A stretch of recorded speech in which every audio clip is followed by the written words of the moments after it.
নমস্কাৰ শ্ৰদ্ধাৰ ছাৰ-বাইদেউসকল ইনফৰ্ম হ'বৰ আন এটি গুৰুত্বপূৰ্ণ ভিডিঅ'লৈ আপোনালোকক স্বাগতম জনাইছোঁ। আশা কৰিছোঁ আপোনালোক ভালে আছে। অহাকালিলৈ পেট পৰীক্ষা অনুষ্ঠিত হ'ব যিবিলাক বিদ্যালয়ত টেলি এডুকেশ্যন বা স্মাৰ্ট ক্লাছৰুম আছে তেনে বিদ্যালয়বিলাকত। আৰু আচলতে এই পেটৰ যি পৰীক্ষা সেই পৰীক্ষা আচলতে স্মাৰ্ট বৰ্ডবিলাকলৈ আহিব আৰু বিদ্যালয়সমূহে তাৰ পৰাই ছাত্ৰ ছাত্ৰীক দেখুৱাব লাগিব। আৰু ইতিমধ্যে এখন গাইডলাইন আহিছিলে, এইখনেই সেই সম্পৰ্কে অহা গাইডলাইন অকণমান দেখাব চেষ্টা কৰিছোঁ। আৰু এই পত্ৰখনতে আচলতে সকলোখিনি কথা উল্লেখ কৰা আছে। মুঠৰ ওপৰত জানিবলৈ চেষ্টা কৰিম আপোনালোকে সেই যি স্মাৰ্ট বৰ্ডত আপুনি কেনেধৰণেৰে আচলতে প্ৰশ্ন পেপাৰবিলাক দেখাবলৈ সক্ষম হ'ব সেই সম্পৰ্কে অকণমান আপোনালোকক অৱগত কৰাবলৈ চেষ্টা কৰিম। পেট কুৱেশ্যন পেপাৰ কেনেকৈ দেখুৱাব সেই সম্পৰ্কে কিছুমান নিৰ্দেশনা আহিছিলে আৰু ইয়াত সেই সকলোখিনি কথা উল্লেখ কৰা আছে। প্ৰথমেই আপুনি যাব আপোনাৰ স্মাৰ্ট বৰ্ডত turning on the system and connect with internet, অৰ্থাৎ ছিষ্টেমটো প্ৰথমে অ'পেন কৰিব লাগিব আৰু তাত ইণ্টাৰনেটৰ কানেক্টিভিটি থাকিব লাগিব। তাৰ পৰৱৰ্তী পৰ্যায়ত যিটো স্কেল ফিউজন এপ্লিকেশ্যন অ'পেন কৰিব লাগিব।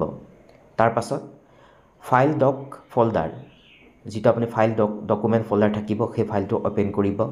তাৰ পাছত মবিলক যিটো ফল্ডাৰটো অ'পেন কৰিব লাগিব। তাৰ পাছতে কৰিব লাগিব অ'পেন পেট ফল্ডাৰ, পেটৰ যি ফল্ডাৰ থাকিব আচলতে সেই পেট পৰীক্ষাৰ ফল্ডাৰটো তাৰ পাছত অ'পেন কৰিব লাগিব। আৰু তাৰ পাছতেই একেবাৰে শেষত কৰিব লগা কামটো হ'ব যে কুৱেশ্যন পেপাৰ যিটো ফাইল থাকিব PDF ফাইল, সেই PDF ফাইলটো অ'পেন কৰাৰ লগে লগে আপোনালোকে সেই কুৱেশ্যন পেপাৰবিলাক বা কুৱেশ্যনখিনি আচলতে সেই স্মাৰ্ট বৰ্ডত দেখিবলৈ সক্ষম হ'ব। ইয়াৰ উপৰিও আৰু এটা পদ্ধতিৰ কথা উল্লেখ কৰিছে। প্লে ষ্ট'ৰ আপুনি অ'পেন কৰিব স্মাৰ্ট বৰ্ডত আৰু ক্লাছৰুম এপ্লিকেশ্যনটো আপডেট কৰি ল'ব। তাৰ পাছত ক্লাছৰুম এপ্লিকেশ্যনটো অ'পেন কৰিব, স্ক্ৰল ডাউন কৰিব, তাৰ পাছতে পেট টেব অ'পেন কৰিব, তাৰ পাছত অ'পেন দ্য কুৱেশ্যন পেপাৰ। পুনৰ ক'বলৈ চেষ্টা কৰিছোঁ, প্ৰথমে প্লে ষ্ট'ৰ অ'পেন কৰিব স্মাৰ্ট বৰ্ডত, ক্লাছৰুম যিটো এপ্লিকেশ্যন সেইটো আপোনালোকে আপডেট কৰিব। তাৰ পাছতে অ'পেন কৰিব ক্লাছৰুম এপ্লিকেশ্যন, তাৰ পাছতে যিটো আপোনাৰ পেট টেব থাকিব সেই পেট টেব অ'পেন কৰিব, তাৰ পাছত কুৱেশ্যন পেপাৰ অ'পেন। আৰু এনেকৈও আপোনালোকে স্মাৰ্ট বৰ্ডত সেই কুৱেশ্যন যিবিলাক আহিব সেই কুৱেশ্যন পেপাৰখন হয়তো দেখিবলৈ সক্ষম হ'ব। গতিকে যিহেতু অহাকালিলৈ এই পৰীক্ষা অনুষ্ঠিত হ'ব, গতিকে বিষয়টোৰ গুৰুত্ব বহু বেছি আৰু সেইকাৰণে আচলতে কথাখিনি অৱগত কৰাবলৈ চেষ্টা কৰিলোঁ।